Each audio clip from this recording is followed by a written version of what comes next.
We come now to the Feast of Pentecost, and this is a major feast in the life of the church. It is closely related to the Feast of the Ascension, which happened just 10 days ago or so. But I have to tell you that the Feast of Pentecost leaves many Anglicans and Episcopalians just a bit lost.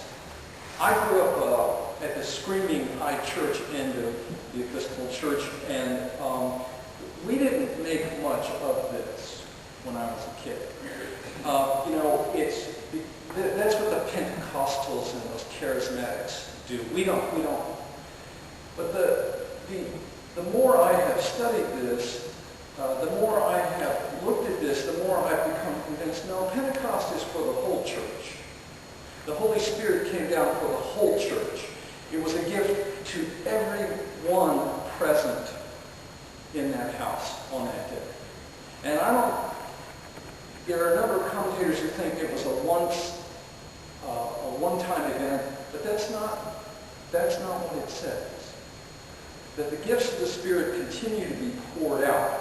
This is an event that is absolutely essential to the life of the church because it empowers the church to do the work we've been given to do. And so, on that day of Pentecost, the 50th day after Easter, the disciples are gathered together in the same place that they have celebrated the Last Supper. And they are attempting to be obedient to Jesus, who asked them to remain in Jerusalem. Do not leave Jerusalem, but wait for the gift my Father promised. In a few days, you will be baptized with the Holy Spirit. And so they are gathered there trying to be obedient to Jesus. And this was his command just before he ascended. It's like his last will and testament to them. Remain in Jerusalem until you receive the gift my Father promised. And so the day arrives, and the Holy Spirit descends on them. And there is a violent wind, and they see tongues of fire descend on each one of them, and they begin to speak in other tongues. Now, all of this is, I have to, if all of a sudden we each had flames of fire on top of our heads, I think we'd all run out of here pretty scared. That would be a pretty wild moment, wouldn't it? And they began to speak in other tongues. And the word used here in Greek is glossolalia. It means other languages. They were not babbling. And the crowd hears all this noise and comes running. And the crowd is from all over the Roman Empire, because it's the Hebrew feast of Pentecost as well. It's the Feast of Weeks. And there are people from all over the empire gathered there, and they hear this bunch of Galilean fishermen speaking all these different languages. And remember now, being a Galilean is like being from Mississippi. You're from Mississippi? Do y'all read? My friend Carol Martinez tells me when she moved her Navy, department for the Navy, to Stennis, one of her employees actually asked her, do they have physicians in Mississippi? It's that kind of attitude. They're a bunch of Galileans, and they're speaking languages that all of us understand. I don't know how to explain that.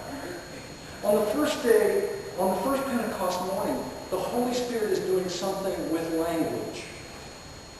It is an evangelistic moment that the gospel is being made plain and understandable to everyone from every place around the world.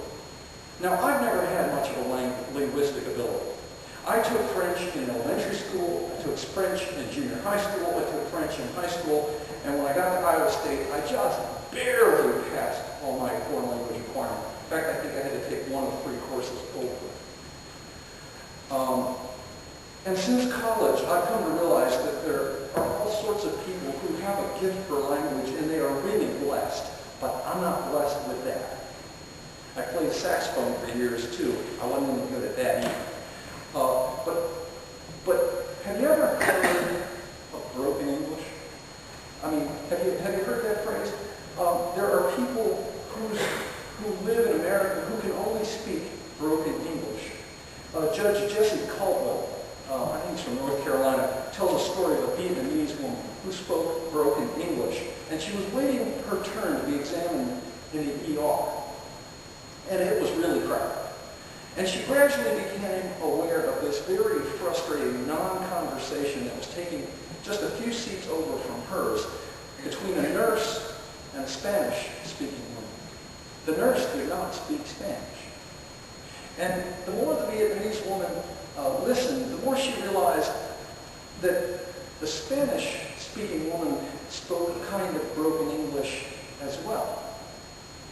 And that because of her own experience with broken English, she could kind of hear the heart and intent of what this Spanish woman was trying to say. And so she went over and offered to interpret. Isn't that something? The nurse didn't speak Spanish. She didn't speak Vietnamese.